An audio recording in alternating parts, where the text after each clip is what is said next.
সোনামা এখন ঢ্যাঁড়স তুলছে আমাদের মাসিদের ক্ষেত থেকে সোনামা ঢ্যাঁড়স তুলছে। আমি ও সোনামা এখন ঢ্যাঁড়স বাগানে। আমি হাসে দেখি ও পড়বি ওই পড়লো রে হ্যাঁ এটা কি বল কি এটা কি তোর মুখে কি সাদা কি লেগেছে? দুধু কি আছে বল দুধু। বন্ধুরা কেমন আছেন আপনারা? আজকে আমি আর সোনামা ঘুমাচ্ছিল, ম্যাম সাহেব হচ্ছে ঘুমাচ্ছিল। আমি আর সোনামা চলে এসেছি আমাদের মাসিদের ঢ্যাঁড়স বাগান সরে গেছে। ঢ্যাঁড়স বাগান থেকে আমি আর সোনামা ঢ্যাঁড়স তুলবো। আর এই দেখুন এদিকে মানে প্রাকৃতিক সৌন্দর্যটা দেখুন একবার। মানে এপারে খাল ওপারে খাল সেপারে নদী, মানে একদম বলার বাইরে, একদম সেই লেভেলে, একদম যেটা বলে একদম মানে গ্রাম্য পরিবেশ এটাকে বলা হয়। আর একটা কথা, এটাকে বলা হয় লাট। আমি কেমন আছো বলো? ভালো আছো? আর এদিকে না খুব সুন্দর মানে ফলমূলের গাছ, না কি বলবো, আম গাছ কেমন কত ভালো আম হয়েছে দেখুন। এই আম পারবি? যা চলো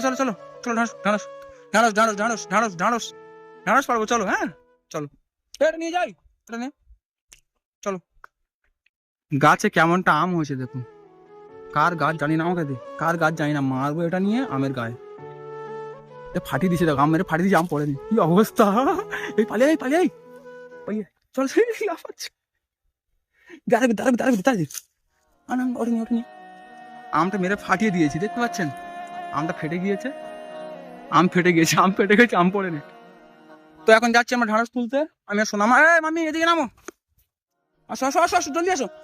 সোনামা ওর হাত মাসির ছেলেটা এটা আমার। ও মা, এত গ্রাম দেখেছি আমি আমার লাইফে, এত গ্রাম দেখেছি। এই গ্রামের সৌন্দর্য সম্পূর্ণ আলাদা। এইখানটা না আপনারা বললে হয়তো বিশ্বাস করবেন না, হিন্দু মুসলিম সব পাশাপাশি বাড়ি। হিন্দু মুসলিম না বাড়িতে তরকারি দেয়া নেওয়া হয়, এতটা মিলেমিশে থাকে। মানে খুব ভালো লাগলো ব্যাপারটা আমার। আমপার থেকে দম হাঁপিয়ে গেছি। ঢ্যাঁড়স হয়েছে কই রে? তোর মাসির ছেলের নাম কি আমি জানি না। তোর নাম কি রে? মিরাজ। মাসির ছেলের নাম ভুলে গেছি, মিরাজ। ঢ্যাঁড়স তোলো, পাতি দে। তুই পিছিয়ে না। এখন সোনামা হচ্ছে ঢ্যাঁড়স তুলতেছে। মা কিছু করতে আসছো? এটা আমার মাসিদের ঢ্যাঁড়স বাগান, ঢ্যাঁড়স ক্ষেত। তুই তোল ফান্ডা, আমি তুলছি। ঢ্যাঁড়স কই রে? এই তো লাইন দে, যেখানে পাবো সেখানে তুলবো। লাইন দে, কত তুলবো? লাইনে তুলতে তুই ঢ্যাঁড়স সব বিক্রি করে দিয়েছো?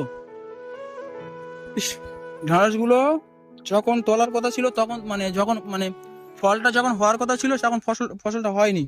এখন তো ঢ্যাঁড়সের দেরি করে হাল করে দিয়েছে। এখন তো ঢ্যাঁড়সের দাম কমে গিয়েছে। এখন অনেকজনের ঢ্যাঁড়স গাছ এখন বুড়ো হয়ে গিয়েছে, তারা সব বিক্রি করে নিয়েছে, বুড়ো হয়ে গেছে সবার। তাদের ঠিক আছে, এখন ঢ্যাঁড়সের দাম কম, আর এখন এই ঢ্যাঁড়স হচ্ছে সবে ছোট গাছ, কচি গাছ। এখন ঢ্যাঁড়স হচ্ছে, আর যখন হওয়ার কথা ছিল তখন ঢ্যাঁড়স হয়নি মনে হচ্ছে, ওই জন্য লস। তো আমার মাসিরা হচ্ছে এইভাবে, আমার মাসিদের সংসার চলে, ঠিক আছে? এই বাগান বাণিজ্য করে, বুঝতে পারছেন? এই এলাকাটা এমনি সবাই। এটা ধর চল, কত হয় দেখি। চল আর লাগবে না, চল, এটা হয়ে যাবে, চল। এদিকে এপাতে নিয়ে চলো। মা চলে আস। ওর কাছে দে বালতিটাতে। আয় এদিকে আয়। মাসিদের বাড়িটা হচ্ছে ভিতরটা, ওই দিকটা বাড়ি। এদিকে আয়, চলো। হাসো দেখি, হাসো। কি নানি দে বাবা। বালতি নে যা, সব ঢানা চলে দিস। দেখ এরা তো পব্য করে। তুমি টাটা করো। টাটা। হ্যাঁ বাবু। কি? তোলো আমাকে বলে বাবু। বাবু আমি ওকে মাঝে বাবু বলি, তো বাবু ছাড়া ডাকে না। হাত দিও না। চলো বন্ধুরা, আমাদের ফাইনালি ঢ্যাঁড়স তোলা হয়ে গেছে। আমি কত তুলে ঢ্যাঁড়স দেখি, কত ঢ্যাঁড়স তুলেছো? এই দেখো কতটা ঢ্যাঁড়স তুলে দেখো। কি আছে বলো। চলো ঢ্যাঁড়স তোলা হয়ে গেছে, চলো। হ্যাঁ ওই তো। আমটা কোথায় দিয়েছে? এই এদিকে ওদিকে না, এদিকে